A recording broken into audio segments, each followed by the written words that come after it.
right, welcome back to another episode of My Corner of the Universe. Today we had the pleasure of speaking with Jim Lineberger from Valley Community Pantry, and Jim is perfect example of what we started this podcast for.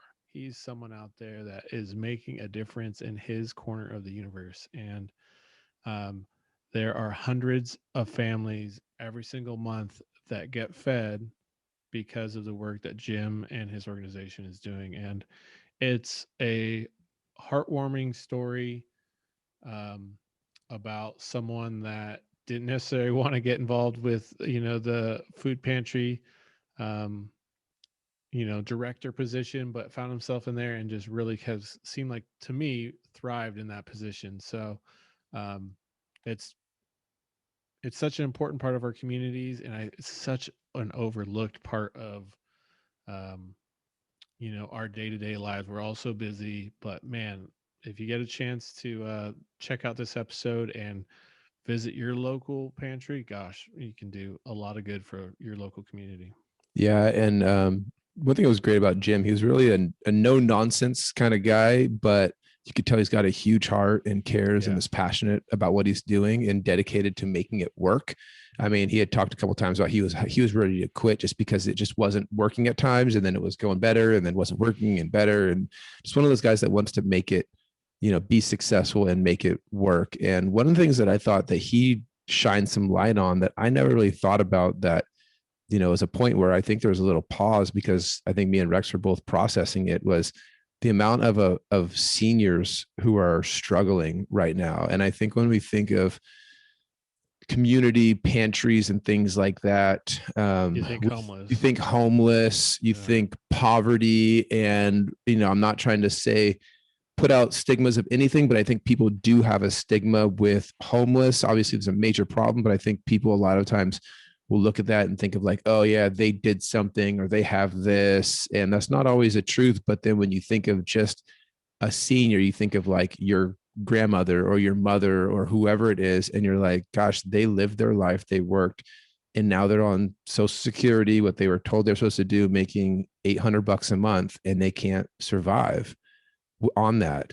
And it was just kind of that, when he said that, it hit hard on us to be like, wow, that's so true. And he talked about how that they've changed that as one of their biggest focus, is helping seniors out. Yeah, and I thought another really kind of eye-opening was this year they've been able to, financially kind of make up for some years past. And I, to me, I was like surprised just because a lot of nonprofits during the, this last year with COVID have really struggled. And so they've been able to do great financially, but they have struggled with volunteers. And so to me, this is another, glaring example of like, if you can help out locally, gosh, it's a great thing to do for your community. Yeah, yeah. And he's located in Hemet, which is kind of the Riverside area, but if wherever you're at, I'm sure there's a food pantry or some organization you can help out one day a month or whatever you can do to just be able to help out locally, because these are the organizations that are really making those changes in our communities. Yeah. And, you know, there's a recycling side to it too, which a lot of people don't think of, but there's a lot of food that would get thrown away if it wasn't for these food pantries. So, Yeah. it just kind of brings it full circle right there as well. So make sure you are liking and sharing the episode. And if you, know someone that might be a great guest on the show, reach out to us, and we'd love to have them on, and hope you enjoy.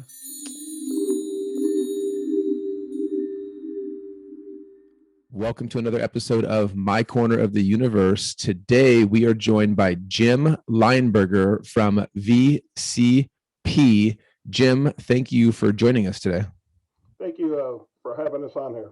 Absolutely. Yeah, really excited to talk to you, learn a little bit more about the Valley Community Pantry, what it is that you guys are doing in your community, in your area. But first, I'd just like to kind of talk a little bit about yourself, how you got into the kind of nonprofit space. Was it something you've done for a long time or something you kind of fell into? Just give us a little background on yourself and how you got to where you're at today. We used to live in La Mirada, and back in 1989, my wife and I not that we're rich, but we just felt we were blessed. We wanted to do things for other people. So we started a homeless ministry called La Mirada Christians in Action. And we used to go down to Skid Row, streets of LA, and just reach out, give clothes, give food, talk and pray with people. We didn't have the means to get them off the streets. We just had the means to feed them and clothe them once in a while and pray with them. And we continued that until 2007, when we moved out here to where we're located now in the Riverside area. And then the commute was just too far. And so I've been doing it that long with my wife. And then in 2011, I joined the board of directors for Valley Community Pantry. And I don't know what happened, but 6 months later, they vote me in as a director, and I'm fighting, no, I don't want to be. And they say, yeah, you do. And here I am 10 years later. Nice. I have a quick question about what you were doing before Skid Row. Have you looked at a lot of the kind of pictures and videos nowadays? Was it as bad as it is now? And for those of you who aren't familiar with the California area, that's a pretty, I don't know how to say, infamous area of homelessness and poverty, especially right now in that Skid Row area of LA. Yeah, and again, I haven't been down there since 2007. But as you guys say up there and down here, we're getting more and more homeless. So it's a trend that, in my opinion, is so out of control. And I don't like to be negative. I'm not sure what we as a country can do about it. Yeah, it's a really tough problem, and it's really, I don't know if there's a one solution fixes all kind of a situation, but it's really sad, and hopefully we can find a solution for it, because gosh, I know living on the streets is not the way to go. Some years ago, we had our youth group sleep outside in the church courtyard. And they did a fundraiser. They raised funds, and then it went to the homeless center that we have in Hemet. And they were only allowed to sleep with jackets and gloves and cardboard. Wow. So they got creative and made forts and stuff and what have you. And most of them, I'm going to say probably 20% stuck it out. The other 80% couldn't handle it because of the coldness. Yeah. Yet these folks do this every day, Right. That's kind of a great little experiment for a youth group to do, to be able to get a real world feel of what it's like. Because it is easy for us to say, man, homelessness is really bad. But then to actually even experience, that's like you said, that's one night, to actually experience it and get that And that's perspective in on it. Southern California. Yeah, I for mean, sure. Think about so many spots like, Seattle or San Francisco, where it's really cold. Oh my gosh. Yeah. Correct. Yeah. So let's talk about VCP, the Valley Community Pantry. We had a guest on a few months back. That was the Mid-South Food Bank. And I think some of our listeners are kind of familiar with the food bank idea.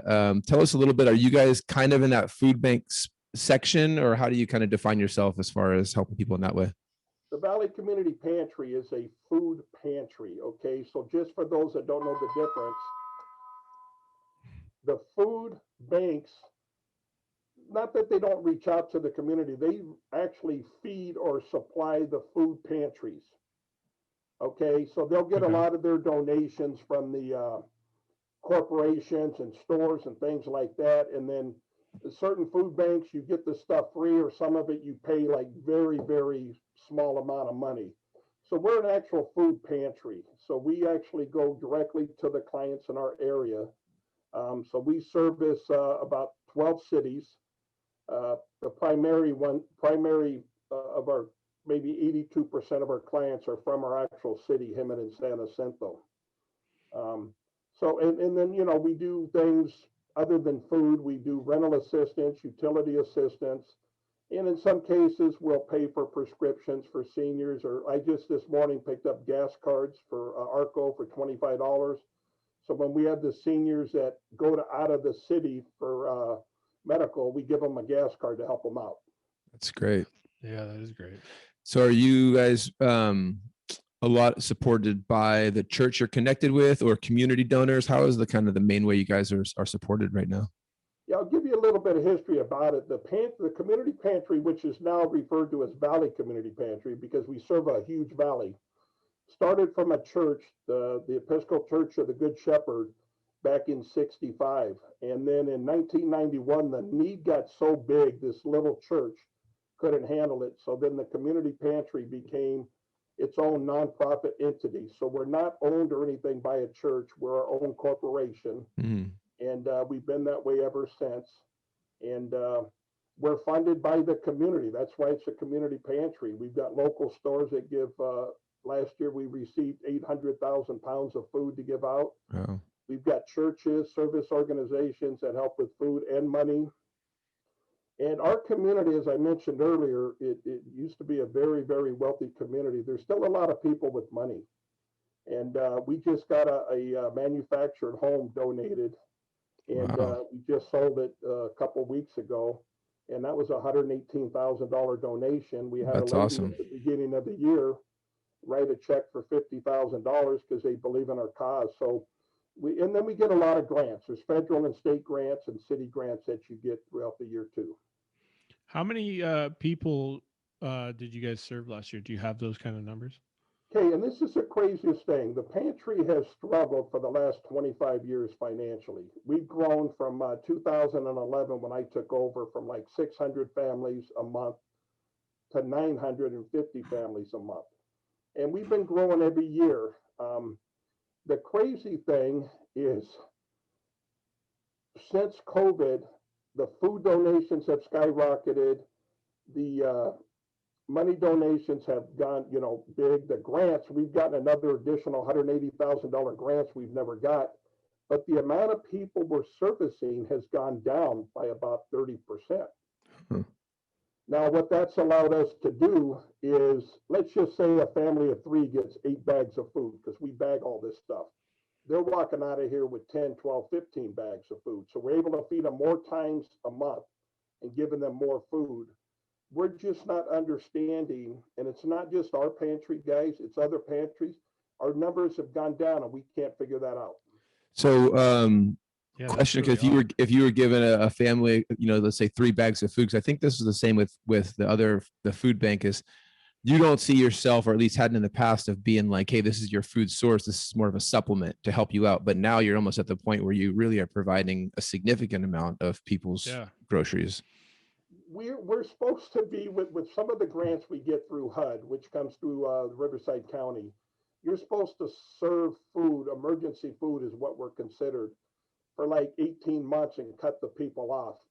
If we did that, we don't know where these people would Yeah. get their food from. So we are now almost, and not every day, but we're feeding people. I've got some people that have been here for the 11 years I've been here, almost. Yeah. And is a good portion of that elderly or? The elderly needs, and these are great questions because a lot of people don't know, have gone up over the last 4 or 5 years. I used to do a lot with the homeless on the streets, trying to rehab them and stuff, and the financial needs was too great. The amount of intake case management was too needy. And so we've switched where our number one priority is veterans and seniors, which are the same thing, because it's getting sad out here. And just to give you a heads up, guys, our annual income for the 13,000 families we have registered here, the average annual income is $13,700 a year. Wow. Whoa. And a lot of them are on some sort of, they're probably just on That's some just sort of disability. social security or disability or something like that. Yeah, and so imagine when your spouse dies and you had, let's say, and back then, Social Security back then wasn't much because the income wasn't much. But they're making 600 to 900 a month, and then when you lose a spouse, imagine what it does. And we are literally experienced seniors becoming homeless because they own their trailer, they own their manufactured home, they cannot afford the space rental. Wow. The space or property tax. And Yeah. it's sad, and it sometimes brings you to tears because we can only do so much. Yeah. Gosh, that's really impactful and really sad and crazy to think about. I'm sure, where you're at, rents have increased like they have here in Northern California and probably across the US, so I mean, you think of living off of $600 or $900 a month, that, a space rental for a trailer is probably $500-600 right there, just your space rental. It's like between 400 and 800, depending on where you live. Yes. Yeah. Yeah. So, are you guys? Is it the kind of situation where you guys deliver to these families, or do they come pick it up? How does the process work? Primarily, the majority of them come and pick up. Now, we used to allow them inside the what we call our lobby, the waiting room. But because of COVID, now they all stay in their cars and we line them up outside and we come out to them following all the COVID guidelines and stuff. We do have 19 seniors. These are homebound seniors for whatever reason that we deliver to. If we had the means of volunteers and people with vehicles, and not someone that wants to come one day and take food, I'm talking, I've had guys been doing this for 3 years, seniors. Uh, Honestly, we could be delivering 2,000 meals, not meals, but groceries a month to seniors. That's the need, and that's probably a low number for our needy seniors.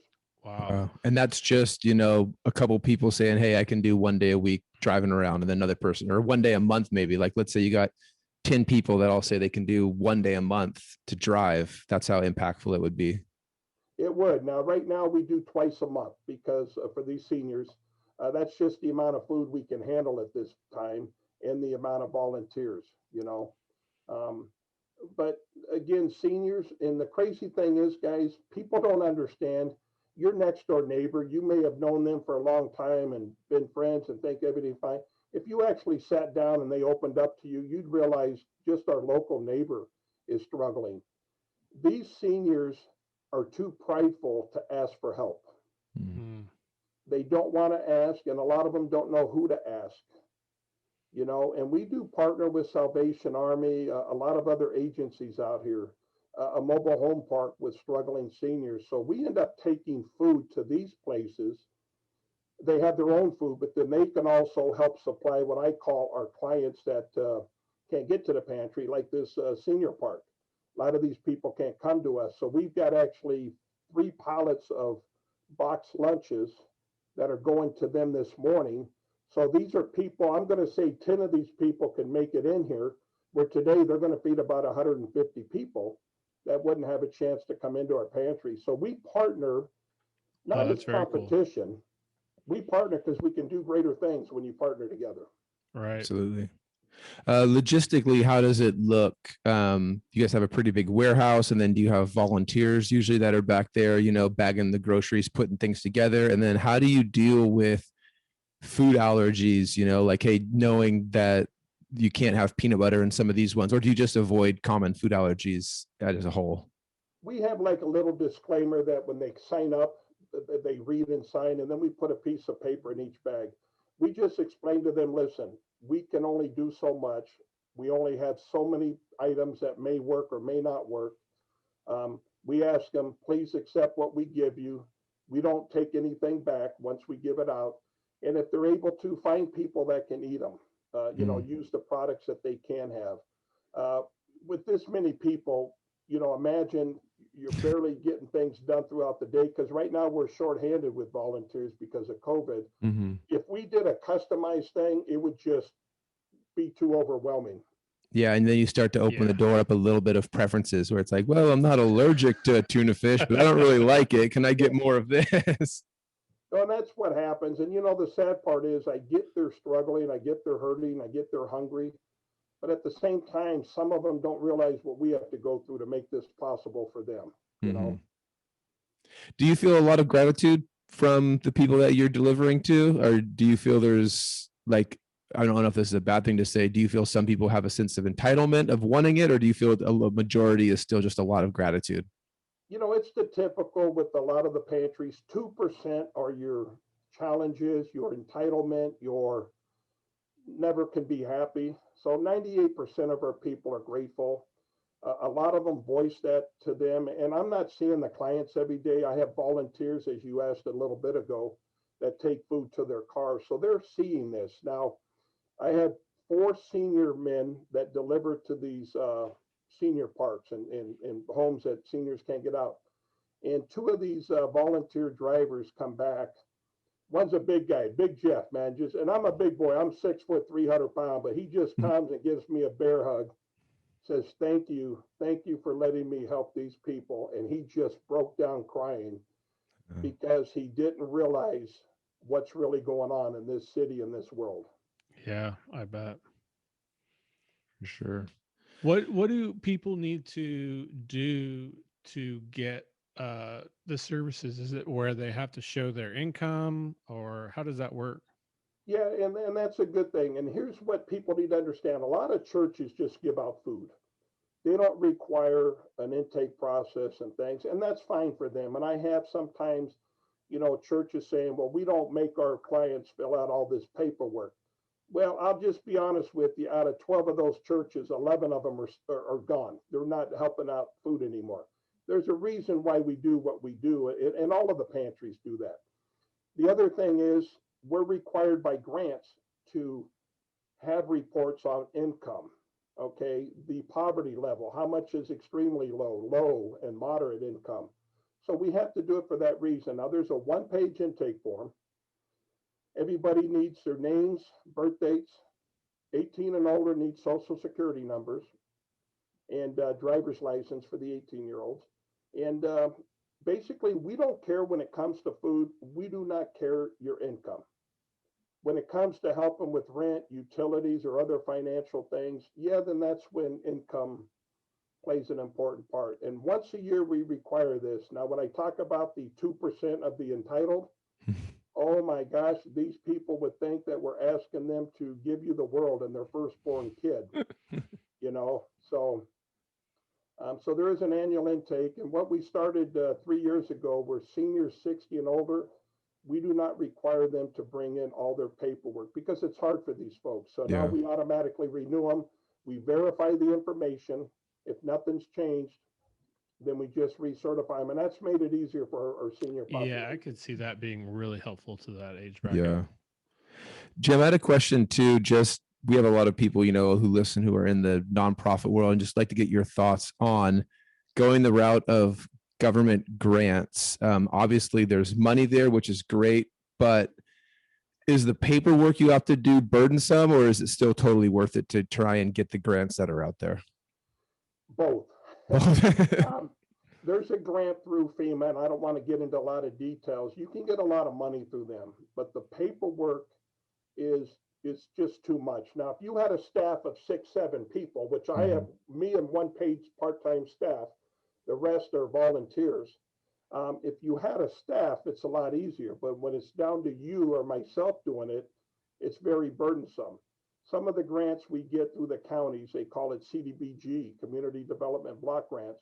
That's a little bit easier, but it's still worth it. And let me explain why. We get 20,000 a year from the city, sometimes 10, and through the county, 15 to 20,000. Because we're part of that program already, we got an additional $95,000 in grants for the CDBG because of COVID. So if you weren't part of that program, guess what? You don't get those funds. Oh, wow. So sometimes the paperwork's worth it. The majority of the time it's worth it, okay, to get that. And keep in mind, we're not a religious, not our title-wise, not our paperwork-wise, a religious entity, because sometimes you can't get the federal funding. Oh, that would restrict you. That, yeah. Interesting. Yeah. What about your guys' facility? Are you guys able to store the food, or is it a quick turnaround? Do you guys have refrigeration? How does that part of it work? All right, if I can do a little history here. We started, when I took over in 2011, we had a 1,500 square foot building, which was a doctor's office.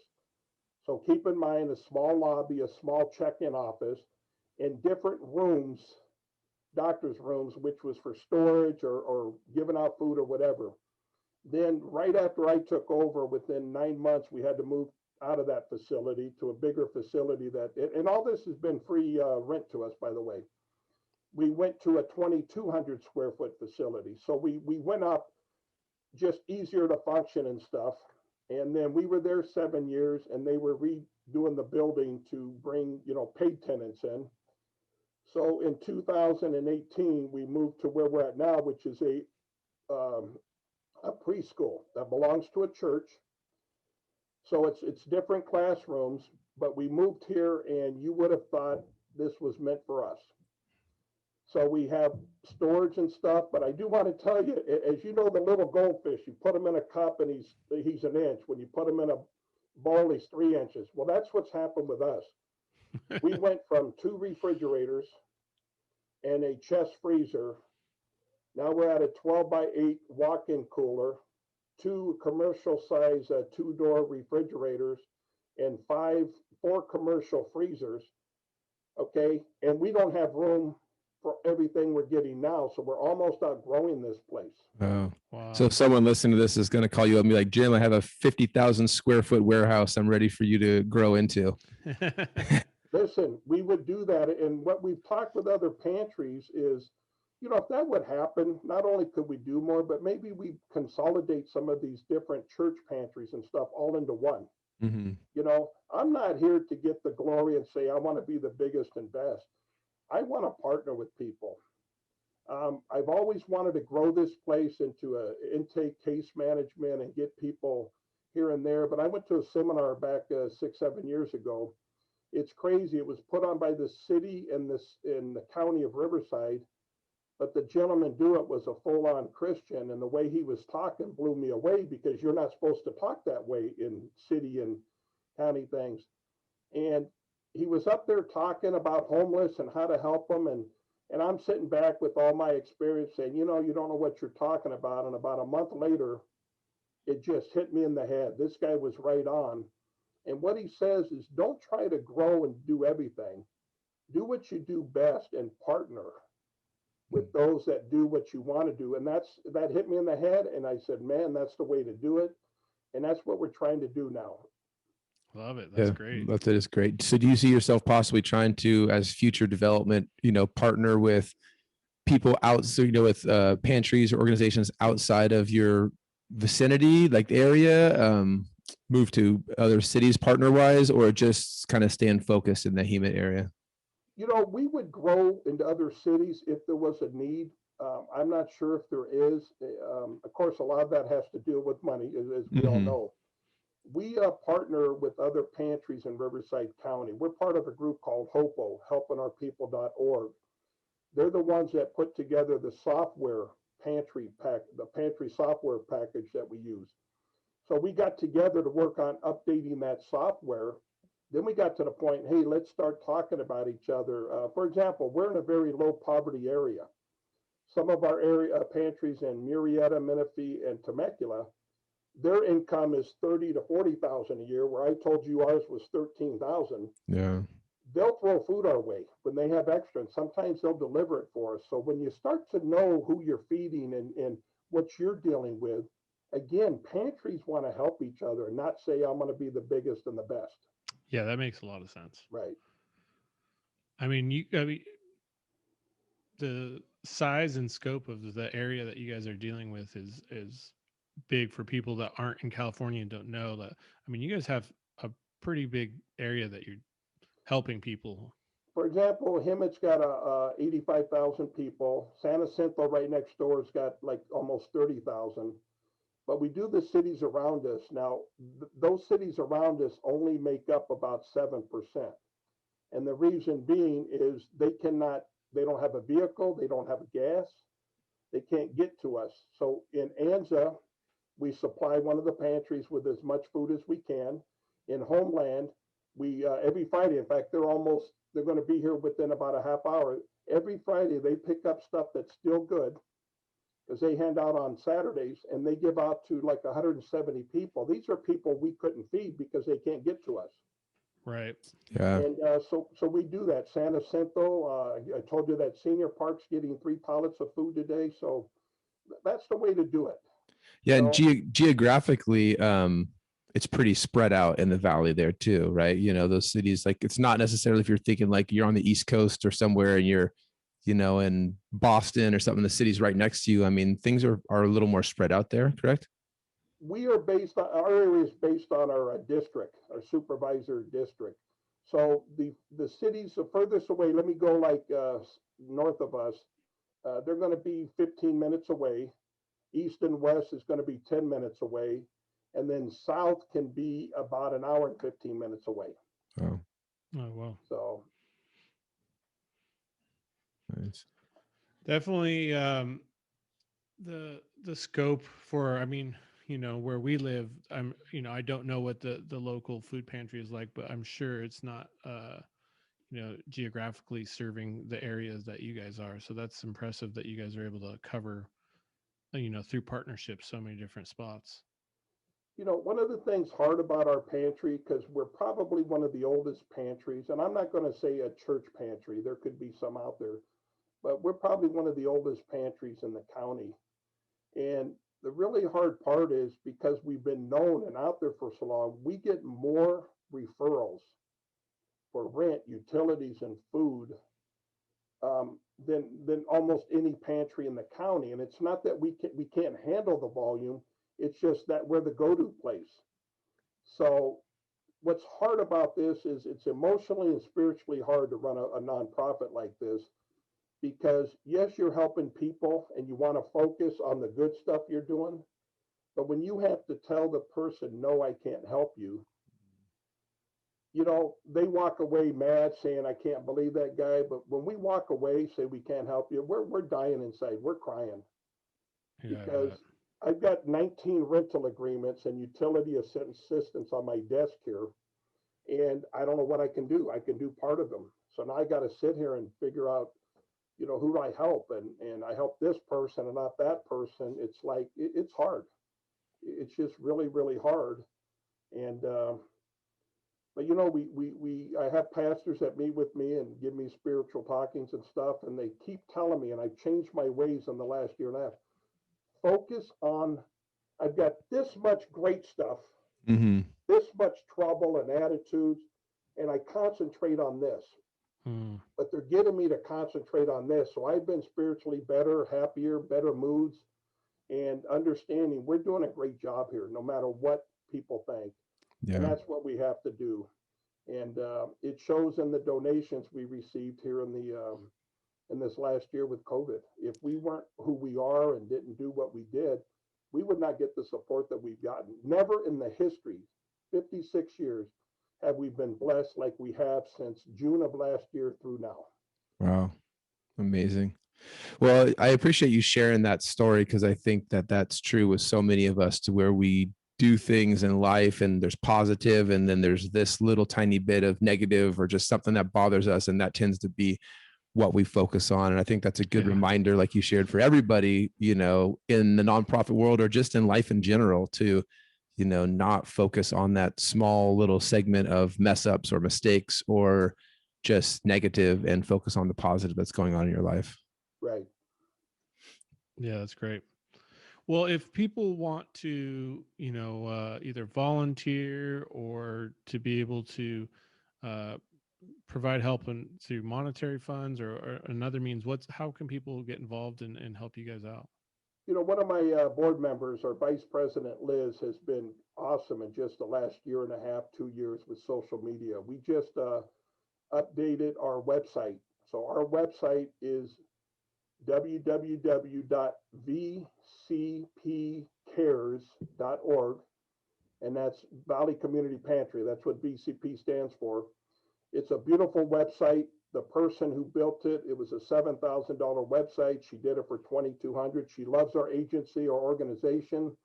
She's doing a lot of stuff free for us because it's just working. We're also on Facebook and Instagram under Valley Community Pantry. So Liz has been doing a great job with a couple other board members, and that has helped us get exposure.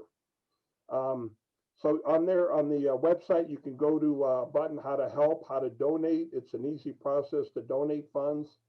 The volunteer takes you to a page where you can do that. We're starting to go online with the forms for the clients. We don't think a lot of clients will have the means because they don't have internet, they don't have Right. computers, but we're trying to streamline and make things easier for our clients. That's one of our biggest goals, how to feed more for less work, but still get the items and the reports that we need for the grants. So, and Okay. So volunteering right now, guys, we're hurting for volunteers. We're picking up a few here in the last month or two. We've joined some volunteer programs online with social media, but it's just not enough. I've got some volunteers here every day, and they're lifting 30, 40, 50 pound boxes and crates of food, and And most of these are women, and they're senior women. So I'm just blessed to have the volunteers that we have right Well, now. what does that look like? So if someone's listening to this and they're like, "Huh, maybe I could volunteer." I mean, what would a day of volunteering work look like? Well, there's different things. We're fine with the office staff. We have the Latter-day Saints, the Church of Jesus Christ Latter-day Saints, with their service missionaries. We get 10 to 12 a week coming to do different chores, but I have three of them in the office right now. So they do a lot of, and these are long-term missionaries. So we could have them from 6 months to 2 years. So that saves us from having to pay a salary. But primarily it's just in the mornings at 8 o'clock, we're stocking the shelves. We're filling up the areas of certain foods. Every day we're picking up from 6 stores. That food basically comes in and goes right on the shelves to go out. A lot of your canned goods and box items we have stock of. We have four different classrooms that have stock. In March, when COVID hit, folks, we were down to 15-20% stock. Oh, wow. Now we're doing pretty good, and we're hoping we can keep this thing going.